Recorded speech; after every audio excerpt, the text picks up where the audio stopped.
Alain, propos d'un Normand. La règle d'or. Agis avec les autres comme tu voudrais qu'ils agissent avec toi, si tu étais à leur place et eux à la tienne. La règle est bonne.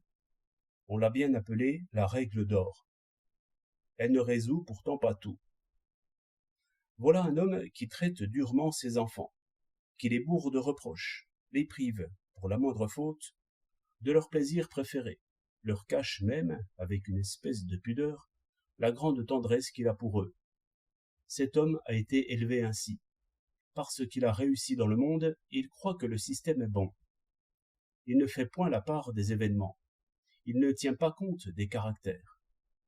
Il ne se dit pas qu'un enfant peut mourir à 20 ans, ce qui jette au néant tous les fruits de cette prudence paternelle.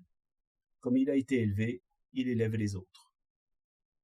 Un prêtre s'entretient lui-même dans la crainte de la mort et de l'enfer. Il surveille en lui-même les plus petits plaisirs, et les étouffe, parce que, dit-il, ce sont des pièges tendus par le diable. Il mutile sa propre vie, il ne vit que pour mourir. Le voilà maintenant qui prêche. Le voilà qui dépeint à des enfants des images terribles, et leur prépare des cauchemars pour la nuit. Il leur fait des sermons, comme il voudrait en entendre. Un homme violent pousse son épée contre la poitrine d'un autre, en présence de 4 témoins et de 2 médecins. Ce qu'il fait, il le croit naturel et juste, parce que l'autre a une épée aussi, et s'en sert le mieux qu'il peut. Je lui permets de me tuer, cela me permet de le tuer. Un homme vend à faux poids. La règle d'or ne le gênerait pas du tout. Il vous dira « J'ai été trompé plus d'une fois parce que je n'ai pas su ouvrir l'œil quand il le fallait. Les autres me ressemblent. Le commerce est une espèce de combat. On dit bien qu'il faut être strictement honnête. Mais personne ne le croit. Moi, du moins, je ne le crois pas. J'admets très bien que l'on me trompe.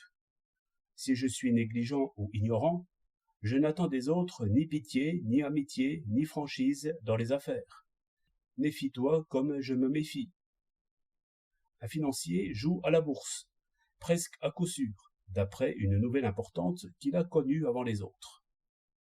Essayez votre morale sur lui.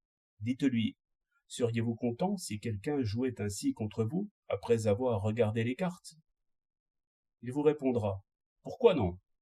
Je sais que tous agissent comme moi, sont à l'affût des nouvelles, cachent leur jeu et essaient de voir le mien. Qu'ils me dépouillent s'ils le peuvent. J'y consens. Ce combat est loyal. Ces exemples prouvent 2 choses. D'abord, que la plupart des hommes éprouvent le besoin d'être justes à leurs propres yeux. Ensuite, que chacun arrive à justifier ses propres actions et sans beaucoup de peine. Moraliste, je vous laisse la parole et je vous rends votre règle d'or. 26 avril 1908.